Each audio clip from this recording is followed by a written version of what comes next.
আসসালামু আলাইকুম। আরও একটা নতুন ভিডিওতে স্বাগতম। আজকে যাচ্ছি আমরা বাফেলোতে। অনেক বেশি স্নো পড়ছিল। আমরা যখন পেনসিলভেনিয়া হয়ে যাচ্ছিলাম তখন দেখতে পাচ্ছিলাম যে স্নো পড়ছে এবং কিছুটা স্নো মেল্ট হয়ে গিয়েছে কিছুটা বৃষ্টির কারণে। তারপরে চারপাশটা একদম সাদায় সাদায় ভরা, তাই পথ চলতে হচ্ছিল খুব সাবধানতা অবলম্বন করে। পথ চলার সময় যতটা সাবধানতা অবলম্বন করা যায়, মানে করতে হয়, প্রত্যেকটা মানুষের সাথে রিলেশনটা দীর্ঘস্থায়ী করতে হলেও অনেক সাবধানতার সহিত আগাতে হয় বা চলতে হয়। কথাতে সাবধানতা রাখতে হয়। চলার পথে যদিও অনেক ভুল বোঝাবুঝি হয়, প্রত্যেকটা মানুষেরই যখন একসাথে চলে ভুল বোঝাবুঝি তো হয়। আর আমরা দোষে গুণে মানুষ। আমার সব কিছু যে আরেকজনের পছন্দ হবে বা আমার অপোজিট দিকে যিনি থাকবেন তারও যে সব কিছু আমার পছন্দ হবে তা কিন্তু না। তাই যখনই সম্পর্কটা আমরা দীর্ঘস্থায়ী করতে চাইব, সাবধানতা অবলম্বন করে আমরা চলব।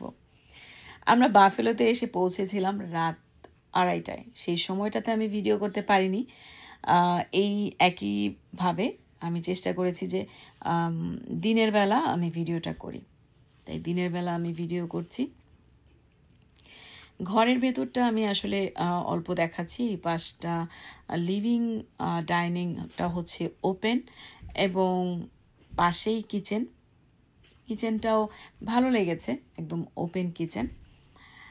কিচেনের ভেতর দিয়েও ভেতরের দিকে যাওয়া যায় বা উপরে ওঠার জন্য সিঁড়ির কাছাকাছি যাওয়া যায়, আবার লিভিং রুম, ডাইনিং রুম মেয়ের স্পেসটা দিয়েও যাওয়া যায়। এবার বাফেলোতে এসে আসলে ভালো লেগেছে যখন আমরা আমাদের ননাসের বাসায় উঠেছি, অনেক ভালো লেগেছে।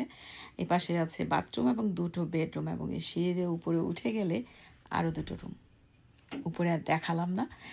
আমরা একটু বাইরে যাচ্ছি এবং বাইরে যাওয়ার সময় আবারও একটু রেকর্ডিং করছি।